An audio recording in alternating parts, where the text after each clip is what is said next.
Good morning dear students. कल हम लोग बात कर रहे थे कि कंजम्पशन फंक्शन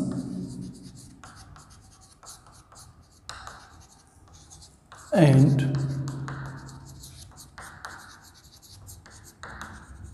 सेविंग फंक्शन की, उपभोग फलन और बचत फलन के बारे में, जिसमें मैंने सी का एक इक्वेशन लिखा था a plus B Y, S का एक इक्वेशन लिखा था s बराबर minus A plus S Y, जिसको मैंने कहा था शॉर्ट रन कंजम्पशन फंक्शन। इसी बेसिस पर इसको कहा जा सकता है शॉर्ट रन सेविंग फंक्शन।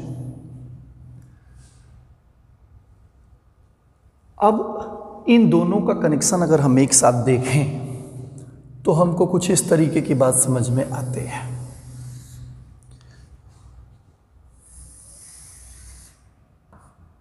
ये हो गया आपका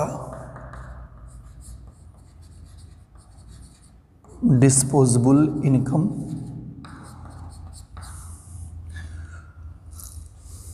ये हो गया मैं 45 डिग्री,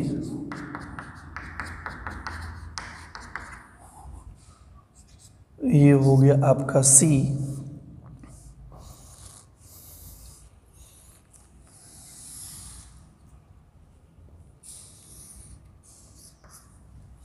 ये प्लस है और ये माइनस। यहाँ ले लिया हमने सेविंग को, यहाँ भी वही है disposable income. Point of origin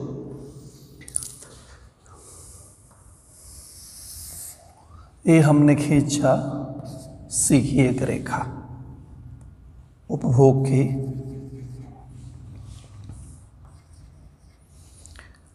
और ए खींच दिया हमने ए की, इसको नीचे मिला दिया।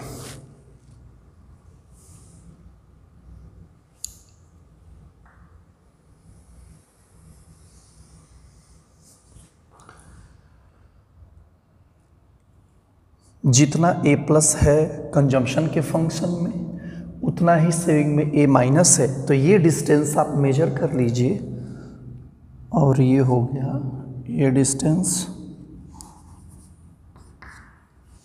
और इसको मिला दीजिए।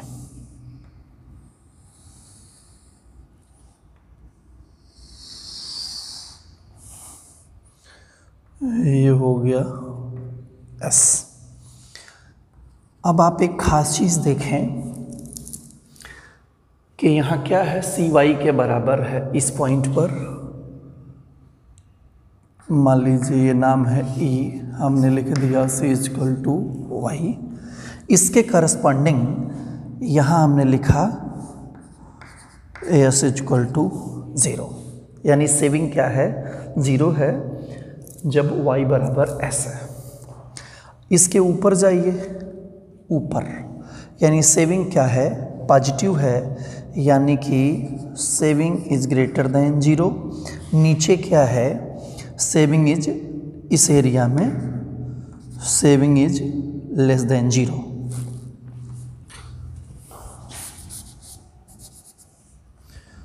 Saving is less than 0। यहाँ देखिए कंजम्पशन क्या है, इनकम से ज़्यादा है, यानी C is greater than Y. तो यहाँ देख रहे हैं C is greater than Y, और यहाँ आप क्या देख रहे हैं, C is less than Y. ये जो पॉइंट होता है इसको बोलते हैं break even point. Break even point, सम स्थिति बिंदु इसको बोलते हैं। और ये जो रेखा है कंजम्पशन की रेखा, जिसको आपने उपभोग फलन कहा था या उपभोग का शेड्यूल कहा था, इसका भी एक नाम propensity to consume, propensity to consume इसको बोलते हैं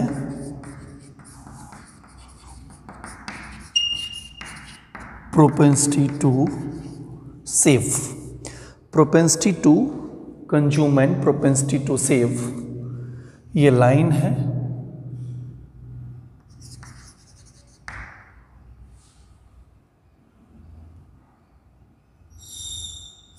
लाइन लिख लीजिए, ये हो गया लाइन। अब आप देखें कि यहाँ हमने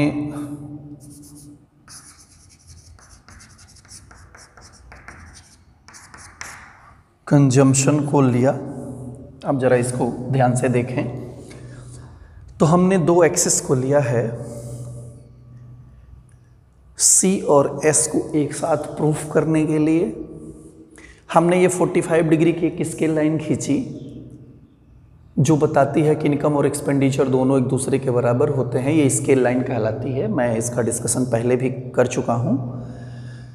यहाँ कंजम्पशन है, यहाँ सेविंग है, इसको भी दो पार्ट में बांटा। ये है पॉइंट ऑफ ओरिजिन, इसके ऊपर सेविंग पॉजिटिव है, इसके नीचे नेगेटिव है।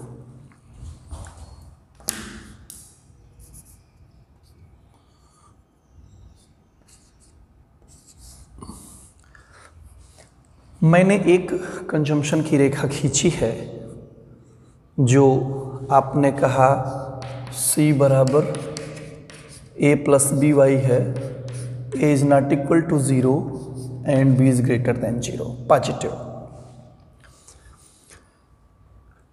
इस E पॉइंट पर जहाँ कंजम्पशन और इनकम दोनों एक दूसरे के बराबर होते हैं, उसके ठीक करस्पॉन्डिंग लाइन पर हमने दिखाया है यहाँ पे सेविंग क्या है, शून्य है, यानी बचत शून्य है। तो इसके नीचे नेगेटिव, इसके ऊपर बचत पॉजिटिव। इस सेविंग के नेगेटिव होने का मतलब क्या है? सेविंग को नेगेटिव का मतलब कि आपने 100 रुपया कमाया और आपने खर्च किया 120 रुपया, यानी ये इनकम है और ये कंजम्पशन है, क्योंकि आपने अभी कहा consumption is greater then income. क्या ऐसा पॉसिबल है? एकदम पॉसिबल है। विपरीत परिस्थितियों में जब कभी भी हम ऐसा पाते हैं, जैसे शादी ब्याह हो गया या बच्चों के एडमिशन का महीना हो गया, जैसे कोई व्यक्ति है जो 5000 रुपया महीने की भी आय कमाता है, लेकिन अगर आप देखिए उसके बच्चे की फ़ीस 8000 रुपया किसी एक महीने में देनी पड़ती है तो वो दे देता है। तो ऐसा भी पॉसिबल है, इसलिए हमने इस कर्व को, जिसको आप बचत रेखा कहते हैं, इसका एक नाम है प्रोपेंसिटी टू सेव लाइन, इसको हमने खींचा। तो इसको 3 पार्ट में दिखा रहे हैं कि yes less than 0, greater than 0 and equal to 0। यानी कि इस कंजम्पशन फंक्शन को देखते हुए सेविंग फंक्शन किस तरीके से होगा, इन दोनों को हमने एक साथ डिराइव किया है। इस पॉइंट का नाम हमने दिखा है ब्रेक इवन पॉइंट, सम स्थिति बिंदु। अब आपने कहा, कल थोड़ा सा डिस्कस किया था इस बात को, कि अगर कंजम्पशन फंक्शन और सेविंग फंक्शन में y का मान हम 0 रख लें तो हमको ये समझ में आता है C बराबर A और S equal to minus A। ये बात समझ में आती है, यानी C में A जितना प्लस है उतना ही S में A माइनस है। दोनों को एक साथ हमने प्रूफ कर दिया कि किस तरीके से सेविंग फंक्शन कंजम्पशन फंक्शन से डिराइव होता है और उसका शेप किस तरह का होगा। हमने कहा कि ये जो उपभोग का शेड्यूल है, यानी उपभोग की जो रेखा है, उससे देखते हुए बचत की रेखा कैसी होगी, और दोनों के हमने नाम लिख दिए हैं, उपभोग की प्रवृत्ति यानी उपभोग प्रवृत्ति की रेखा और बचत प्रवृत्ति की रेखा। कंजम्पशन उपभोग बचत प्रवृत्ति की रेखा का मतलब कि आप देख रहे हैं कि अगर ये लाइन है तो इसके 2 पॉइंट्स के बीच में हम ये देख सकते हैं कि किस तरीके से मार्जिनल हम निकाल सकते हैं, यानी MPC जैसे चाहें हम तो यहाँ से कैलकुलेट कर सकते हैं डेल्टा C पर डेल्टा Y। अभी मैं आगे इसकी बात भी करूँगा आपसे।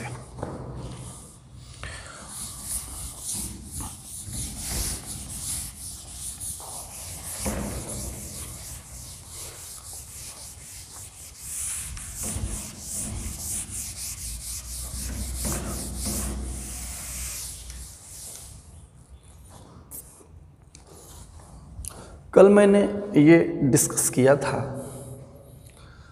कुछ फार्मूलों को, जिसमें लिखा APC plus APS equal to 1, MPC MPS equal to 1। ये मैंने कल लिखा था। अब हम इनका फिगर अगर देखें कि किस तरह का होगा, तो एक हमने ले लिया, इसको प्लॉट किया हमने ग्राफिकली, ये लिया C और ये ले लिया Y। हमने ये लाइन खींच दिया, Y बराबर P बराबर 45 डिग्री। एक बहुत खास और ज़रूरी बात कि चूँकि हम खींच रहे हैं 45 डिग्री और बोल भी रहे हैं 45 डिग्री, लेकिन कभी कभी ऐसा होगा कि हमारा फिगर खुद ही 45 का नहीं दिखेगा। तो इसलिए आप ऐसी गलती मत करिएगा। आप जब भी इसे खींचेंगे 45 डिग्री पर खींचेंगे। क्यों? क्योंकि वो स्केल लाइन है, वो कभी चेंज नहीं होगी। हमने यहाँ खींच दिया C को, कंजम्पशन की रेखा को, और अब मैं कह दूं कि आप यहाँ APC निकालिए। APC तो मान लीजिए हमने इसका कोई नाम मान लिया H। APC निकालने के लिए करते क्या है, इसको नीचे X एक्सिस में मिला देंगे और यहाँ से आप Y एक्सिस में मिला देंगे। तो हम ऐसे लिख सकते हैं APC at point H। APC का फार्मूला क्या है, C/Y। C/Y का मतलब C इस पर है, तो ये हो गया आपका C HM, और Y क्या है, मूल बिंदु से लेकर के यहाँ तक, यानी कि OM। तो ये हो गया। उसी तरीके से हम APC अगर हम यहाँ निकालना चाहें तो हम इसको ये ले लें M1, ये H1, ये हमने लिख लिया O। तो यहाँ भी H1 पर लिख सकते हैं C/Y। तो ये हो गया APC H1। C का मतलब H1M1 बटे OM1, ये हो गया। तो आप क्या देख रहे हैं कि ये पहला वाला तो एंगल ये है और दूसरा वाला एंगल ये है। इसको मान लीजिए θ1 θ2। तो आप क्या देख रहे हैं कि APC घट रही है। कब घट रही है? जैसे हमारा मूवमेंट H से H1 की तरफ आता है, यानी H से H1 पर अगर जाते हैं तो APC घट रही है। हम इसे ऐसे भी कह सकते हैं कि किसी एक उपभोग की रेखा पर जो अपवर्ड राइजिंग है, अगर हम नीचे से ऊपर की तरफ चलते हैं तो औसत प्रवृत्ति यानी औसत उपभोग की प्रवृत्ति क्रमशः घटती चली जाती है। अगर हम इसी में M की चर्चा करें, M की, तो इसके लिए आप इसमें थोड़ा सा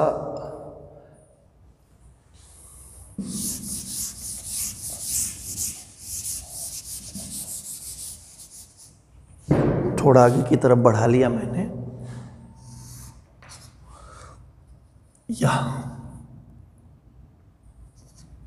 इसको यहाँ खींचा और यहाँ खींचा,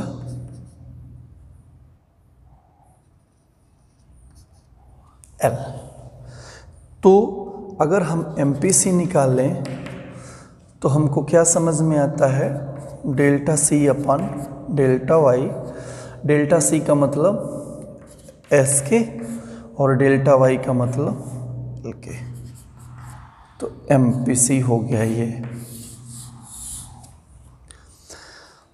अब एक और ज़रूरी बात कि उपभोग की रेखा लीनियर होगी कि नॉन लीनियर होगी, ये डिपेंड करता है कि b का मान कैसा है। c बराबर a प्लस बी वाई में अगर b का मान फिक्स है, मीन्स हर जगह पे ढाल अगर बराबर है, तब तो एक सीधी रेखा होगा, यानी कि लीनियर कंजम्पशन फंक्शन। और अगर b का मान परिवर्तनशील होगा, वेरिएबल होगा, फिक्स नहीं होगा, तो उसे कहते हैं नॉन लीनियर कंजम्पशन फंक्शन। तो स्पष्ट है कि जो b है, जिसको आपने b माने MPC SK अपान LK कहा है, ये हर जगह इस स्ट्रेट लाइन पर क्या होगा, फिक्स होगा। इसलिए आप ये कह रहे हैं कि H से H1 की तरफ अगर मूव करते हैं तो APC घट रही है, लेकिन MPC आपकी स्थिर है। यानी कि एक उपभोग की अगर हम रेखा देखें जिसे CC से लिखा गया है, तो जैसे हम नीचे से ऊपर की तरफ बढ़ते हैं APC तो हमारी घटती है, लेकिन MPC कांस्टेंट रहती है। एक बात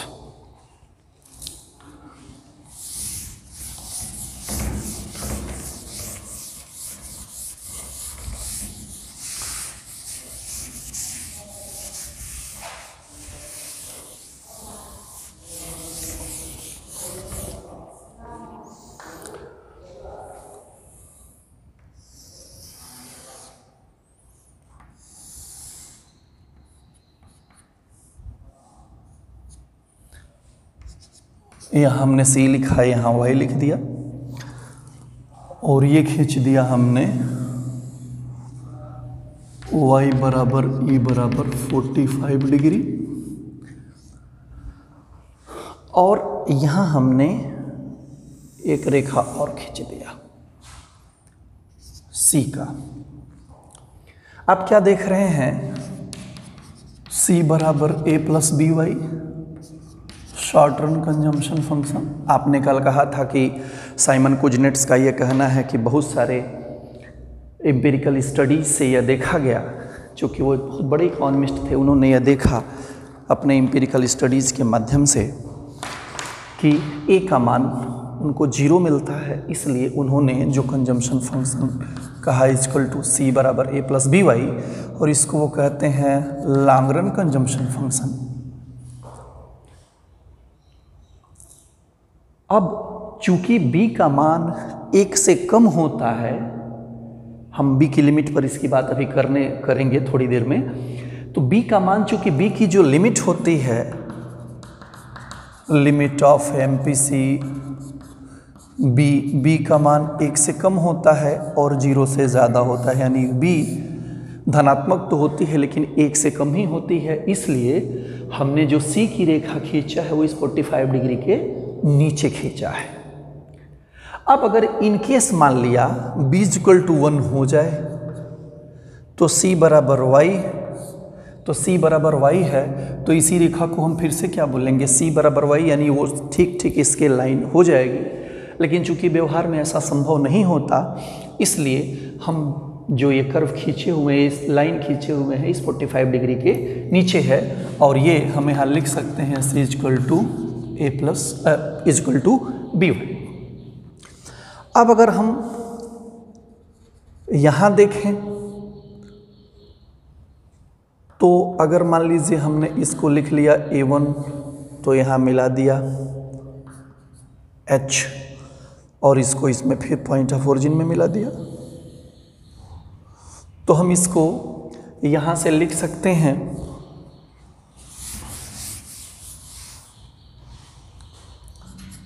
APC at point A1 C/Y, ये हो गया A1H बटे OH। उसी तरीके से हम A2 पर करें तो ये हो गया H1, तो ये हो गया APC एट पॉइंट A2 = ये हो गया A2H1 अपान OH। आप क्या देख रहे हैं, चूंकि एंगल नहीं बदल रहा है तो आप क्या देख रहे हैं, APC स्थिर है। सिमिलरली अगर दो पॉइंट के बीच में हम MPC निकालना चाहते हैं तो यहाँ भी आप क्या कहते हैं, ये हो गया, कोई नाम रख लीजिए TKR, तो MPC हो गया डेल्टा C अपान डेल्टा Y। इसके लिए आपने लिख दिया TR अपान KR, यानी MPC अगर हम निकालना चाहते हैं तो ये लिख सकते हैं TR अपान KR। अब आप क्या देख रहे हैं कि MPC क्या है, स्थिर है। यानी कि अगर हम एक उपभोग की रेखा खींचें, लैग्रेंज कंजम्पशन फंक्शन को खींचें, तो हम देखते हैं APC और MPC दोनों स्थिर होते हैं। लेकिन जैसे ही वो शॉर्ट रन कंजम्पशन फंक्शन की बात आती है तो MPC तो स्थिर होती है लेकिन APC लगातार घटती चली जाती है। ये जो चर्चा हम अभी कर रहे हैं ये लीनियर कंजम्पशन फंक्शन की हम चर्चा कर रहे हैं, यानी उपभोग फलन जब लीनियर होता है, रेखीय होता है, उस स्थिति में उपभोग, उस स्थिति में हम कैसे APC और APC को कैलकुलेट करेंगे।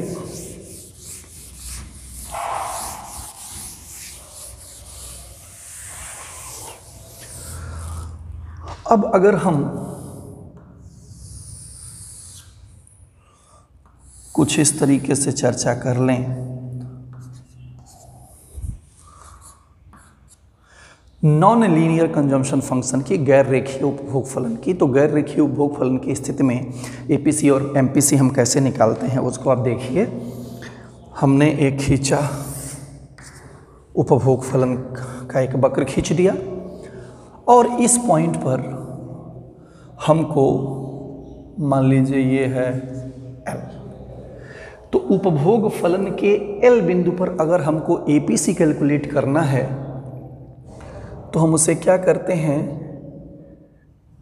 नीचे की तरफ मिला देते हैं और यहाँ से हमने इसको मिला दिया, तो ये हमने लिख दिया APC एट पॉइंट L। क्या लिखेंगे, C अपन Y, तो ये हो गया C अपन Y का मतलब LK अपान OK, ये हो गया पहला। अब अगर हम इस पर एक टेंजेंसी खींच लें, इसी सेम पॉइंट पर ऐसे खींच लें,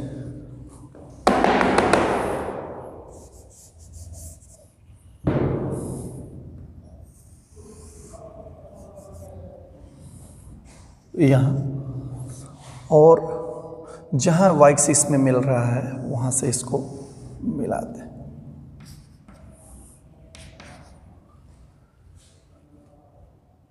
तो हम MPC को भी कैलकुलेट कर सकते हैं। MPC जिसको आपने लिखा क्या, डेल्टा C अपन डेल्टा Y, तो हम क्या देख रहे हैं, ये हो गया LG और ये हो गया RG। MPC eight point.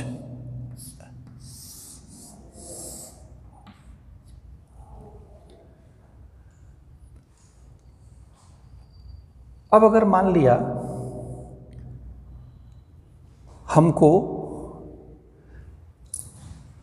हम यहाँ कह रहे हैं इसका मतलब ये कोण हो गया थीटा और y बराबर mx प्लस c से m का मान क्या लिखा, इसी m को क्या कहते हैं, slope.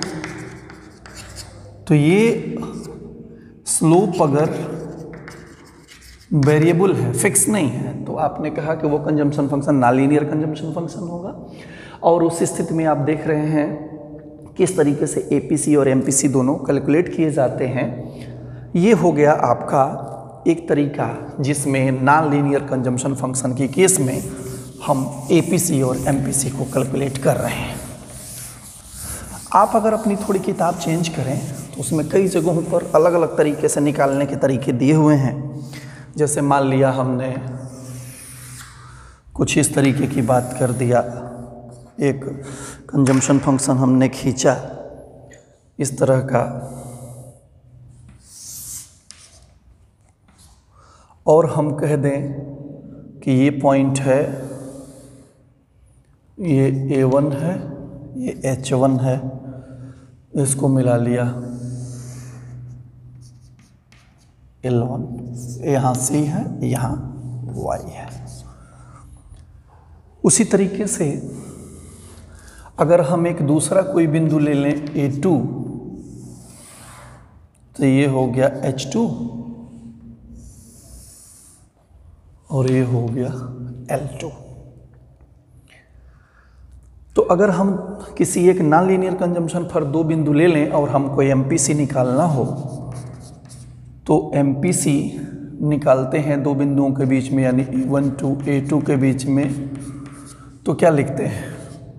Delta C upon delta y. Delta C का मतलब हो गया C2 माइनस C1, ये हो गया Y2 माइनस Y1। अब C2 माइनस C1, C2 का मतलब बाद का कंजम्पशन और पहले का कंजम्पशन, तो इस पॉइंट पर कंजम्पशन है L2 और इस पॉइंट पर कंजम्पशन है L1, यानी बाद का कंजम्पशन L2 और पहले का L1, तो ये हो गया L2 minus L1। Similarly Y2 minus Y1, L2 इसके करस्पॉन्डिंग Y2, यानी H2 माइनस L1, तो ये हो गया MPC। ये हो गया कि MPC अगर हम किसी एक कर्व पर दो बिंदुओं के बीच में निकालते हैं तो उसको हम इस तरीके से भी देख सकते हैं। अब आपको कुछ करना नहीं है, बल्कि इसको आप इधर की तरफ बढ़ा लीजिए और इस पर एक टेंजेंसी खींच दीजिए, या यहाँ से खींच दीजिए, दोनों लाइन एक दूसरे से टच नहीं करेंगी, तो ये हो गया डेल्टा C और ये हो गया आपका डेल्टा वाई। कई सारे जगहों पर कई सारे राइटर्स ने इस तरीके से भी निकाला हुआ, उससे कोई बात नहीं, आप जो चाहें आप कर सकते हैं। इस तरह हम लोगों ने थोड़ा सा जिक्र किया कि किस तरह से जो डिस्पोजेबल इनकम है उसकी स्थिति में कंजम्पशन फंक्शन और सेविंग फंक्शन कैसे हम प्लाट करते हैं, किस तरीके से कंजम्पशन फंक्शन जब लीनियर होता है तो एपीसी और एमपीसी निकालते हैं, जब कंजम्पशन फंक्शन नॉन लीनियर होता है तो एपीसी और एमपीसी कैसे निकालते हैं। अब अगर हम लिमिट की चर्चा करें, लिमिट ऑफ एमपीसी, उपभोग के प्रवृत्ति की सीमा, तो आप जानते हैं MPC बराबर delta C upon delta Y.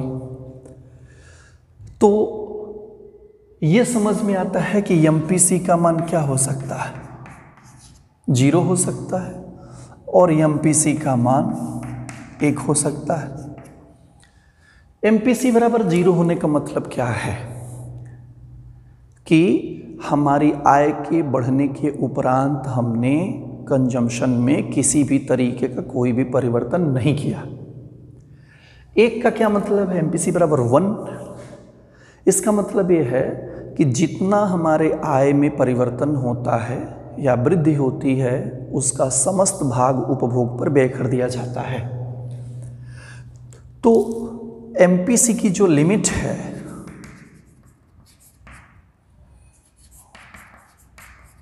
वो हो गई 0 और 1।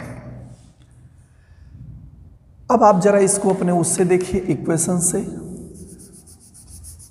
तो आपने कहा कि MPC plus MPS equal to 1। तो अगर MPC का मान हम 0 रख लें तो ये हो गया MPS बराबर 1। उसी तरीके से अगर हम MPC का मान 1 रख लें तो MPS बराबर क्या हो जाएगा 0। तो इसकी भी लिमिट आप देख सकते हैं। हमने यहाँ लिख दिया लिमिट ऑफ MPS। जब 0 रखा, 0 क्या है मिनिमम है और ये क्या है मैक्सिमम। तो जब 0 रखा तो ये निकला 1 और जब 1 रखा तो ये निकला 0। तो ये क्या हुआ मिनिमम, ये मैक्सिमम। आप देखें जस्ट अपोजिट है 0 1 1 0, यानी कि जो दोनों की लिमिट है वो एक दूसरे से कोरिलेटेड है। इस इक्वेशन में आपने अगर MPC की सीमा को रखा तो MPS की भी सीमा निकल करके आपको सामने दिखाई देती है। अब अगर हम देखें कि क्या व्यवहार में भी ऐसा संभव है कि MPC का मान 0 होता है या 1 होता है, मीन्स कि आय के परिवर्तन के उपरांत कोई भी व्यक्ति क्या अपने उपभोग को 100% बनाए रखता है या कांस्टेंट बनाए रखता है। तो हम देखते हैं कि दोनों संभव नहीं होता, क्योंकि दोनों के बीच की स्थितियां हमेशा हमको दिखाई देती हैं कि जैसे ही आय परिवर्तित होती है, चेंज होती है। चेंज होने का मतलब अगर हम बढ़ने से ले लें तो हमको ये समझ में आता है कि आय के बढ़ने के उपरांत व्यक्ति अपने कंजम्पशन के लेवल में थोड़ा सा परिवर्तन करता है। उस परिवर्तन के बहुत सारे कारण हैं। स्पेशली एक कारण ड्यूजनबरी, एक बहुत बड़ा नाम, बहुत बड़े अर्थशास्त्री थे अमेरिका के, उन्होंने अपनी एक थियरी दी है जिसको कहते हैं relative income hypothesis of consumption. उसकी चर्चा मैं अभी थोड़ी देर बाद आपसे करूंगा कि किस तरीके से व्यक्ति अपने समाज में रहने वाले लोगों की नकल करने का प्रयास करते हैं और उनका देख देख के वो अपने कंजम्पशन के पैटर्न को थोड़ा सा बढ़ा देते हैं। अब अगर हम देखें तो इसकी जो लिमिट है,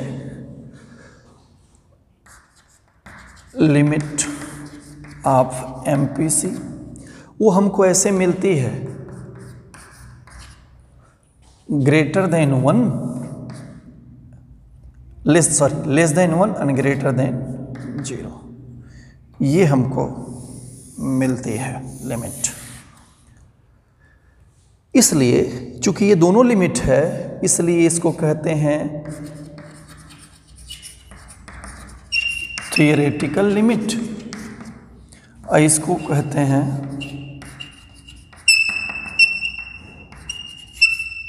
बिहेवियरल लिमिट।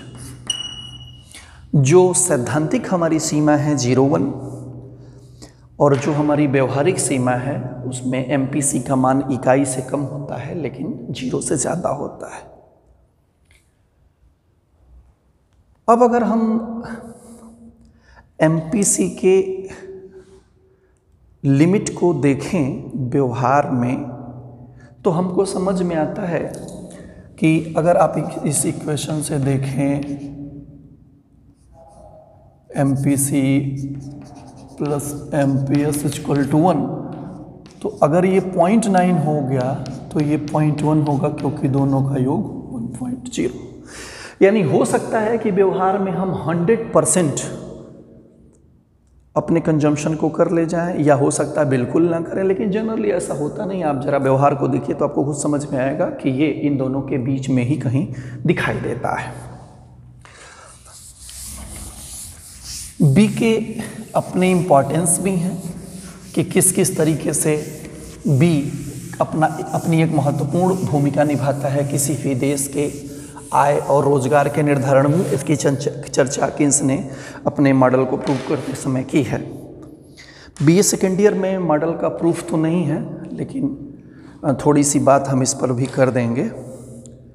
लेकिन जैसे आप BA थर्ड ईयर में जाएंगे, डिटर्मिनेशन ऑफ नेशनल इनकम जो आपका एक बहुत महत्वपूर्ण टॉपिक है, उसमें किस तरीके से दिखाया गया है कि उसमें ये दिखाया गया है कि किस तरीके से कंजम्पशन का जो फंक्शन है, जिसका एलिमेंट सबसे इम्पॉर्टेंट एलिमेंट बी, किस तरीके से आपके राष्ट्रीय आय को बढ़ाता है। अब अगर हम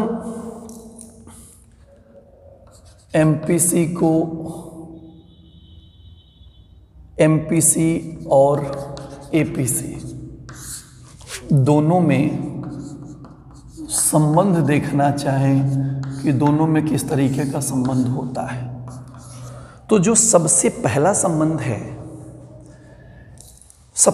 संबंध कि अगर कोई कंजम्पशन फंक्शन लीनियर है या नॉन लीनियर कंजम्पशन फंक्शन है, तो अभी आपने कहा कि लीनियर कंजम्पशन फंक्शन के केस में एपीसी एंड एमपीसी, इसके संबंध में दो स्थितियां। पहला कि एपीसी एंड एमपीसी दोनों स्थिर रहते हैं। कब? जब लॉन्ग रन कंजम्पशन फंक्शन होता है। लेकिन शॉर्ट रन कंजम्पशन फंक्शन के केस में एपीसी तो गिरता है, लेकिन एमपीसी क्या होता है? फिक्स्ड होता है, स्थिर होता है, यानी उसकी स्लोप हर जगह बराबर होती है। पहला। दूसरा, नॉन लीनियर कंजम्पशन फंक्शन के केस में एपीसी और एमपीसी दोनों गिरते हैं, लेकिन एमपीसी के गिरने की गति एपीसी की तुलना में ज़्यादा होती है। पहली बात, इंपॉर्टेंट बात। दूसरी कि एमपीसी एपीसी में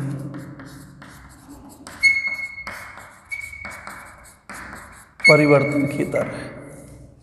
दूसरी इंपॉर्टेंट बात। तीसरी कि एमपीसी शॉर्ट रन एनालिसिस में यूजफुल है, अपने आप के लिए ज़्यादा महत्वपूर्ण है, जबकि एपीसी लॉन्ग रन एनालिसिस में यूजफुल है। एक तीसरी बात हो गई। चौथी बात कि अगर हम इक्वेशन के माध्यम से इसको देखने की कोशिश करें, इक्वेशन के माध्यम से, तो आप चौथी बात ऐसे लिख सकते हैं कि कंजम्पशन फंक्शन होता है a प्लस बी वाई। अब अगर हम इसको डिफरेंशिएट कर दें y के रिस्पेक्ट में, तो आप ऐसे लिख सकते हैं। हम इसको ऊपर लिख रहे हैं। पहले तो मैं इसको एक बार फिर से पढ़ दूं, जरा इस पर भी आप ध्यान दीजिए कि अगर वो कंजम्पशन फंक्शन लीनियर है या नॉन लीनियर है, ये डिपेंड किस पे करेगा? स्लोप पे। अब अगर ये स्लोप फिक्स है, स्थिर है, तो इसमें भी दो बातें हैं कि एपीसी और एमपीसी दोनों स्थिर कब होते हैं? जब वो लॉन्ग रन कंजम्पशन फंक्शन होता है। लॉन्ग रन कंजम्पशन फंक्शन अभी आपने कहा है c equal to b y, तो लॉन्ग रन कंजम्पशन फंक्शन मूल बिंदु से होकर के जाएगा। लेकिन अगर हम शॉर्ट रन कंजम्पशन फंक्शन को देखें, तो आपने कहा एपीसी तो घटती है, लेकिन एमपीसी स्थिर होती है। दूसरी बात कि अगर कंजम्पशन फंक्शन नॉन लीनियर है, गैर रेखीय है, तब आप कहते हैं एपीसी और एमपीसी दोनों गिरते हैं, लेकिन एमपीसी में गिरने की गति एपीसी के तुलना में ज़्यादा होती है। पहली बात। दूसरी, एमपीसी क्या है? एपीसी में परिवर्तन की दर है। तीसरी बात, एमपीसी शॉर्ट रन एनालिसिस में बहुत महत्वपूर्ण है, जबकि एपीसी लॉन्ग रन एनालिसिस के लिए बहुत महत्वपूर्ण है। अब अगर हम चौथी बात देखना चाहें,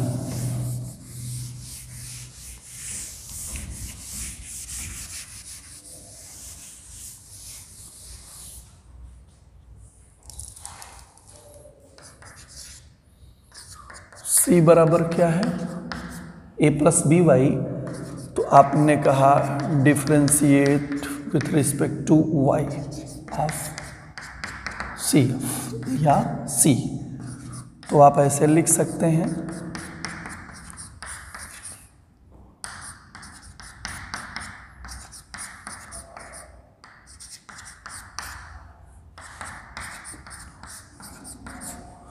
D upon d y constant का डिफरेंशिएशन 0, b और y मल्टीप्लाई किए हुए कांस्टेंट को आप बाहर निकाल लीजिए, तो ये लिख सकते हैं d c upon d y equal to b. यानी कि अगर हम इनकम के रिस्पेक्ट में इसको डिफरेंशिएट करें तो हमको देखते हैं स्लोप मिलता है, b को क्या कहते हैं, MPC, यानी जो MPC है वो क्या है, DC अपन DY। तो अगर आप देखें कि इस कंजम्पशन फंक्शन को हमने डिफरेंशिएट किया तो ये मिल गया, तो इसका मतलब है कि अगर हम MPC को इंटीग्रेट कर दें तो हमको क्या मिल सकता है, कंजम्पशन का फंक्शन मिल सकता है।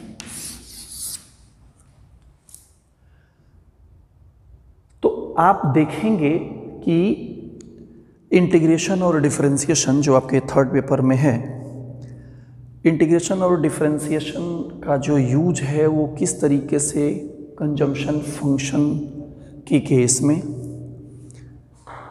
मार्जिनल यानी MPC को निकालने के लिए किया जाता है, और किस तरीके से इंटीग्रेशन की थियोरी के माध्यम से हम कंजम्पशन फंक्शन को कैलकुलेट करते हैं। जब कभी भी आपके सर जो थर्ड पेपर पढ़ाते हैं वो पढ़ाएंगे तो इसका जिक्र आपको करेंगे। अब इसमें हम थोड़ा सा और थोड़ी बात कर लें।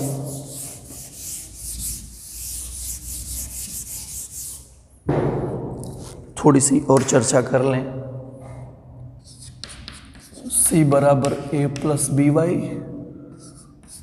तो C बराबर y, जिसको आपने क्या कहा, APC कहा, तो ऐसे लिख सकते हैं a plus B y upon y, तो ये हो गया a upon y plus b, ये हो गया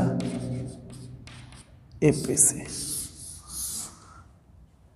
आप कुछ भी इसमें इधर उधर करेंगे तो देखेंगे कोई ना कोई चीज़ आपके काम की निकल जाएगी। तो चौथी बात आप APC और MPC में इस तरीके से देख सकते हैं।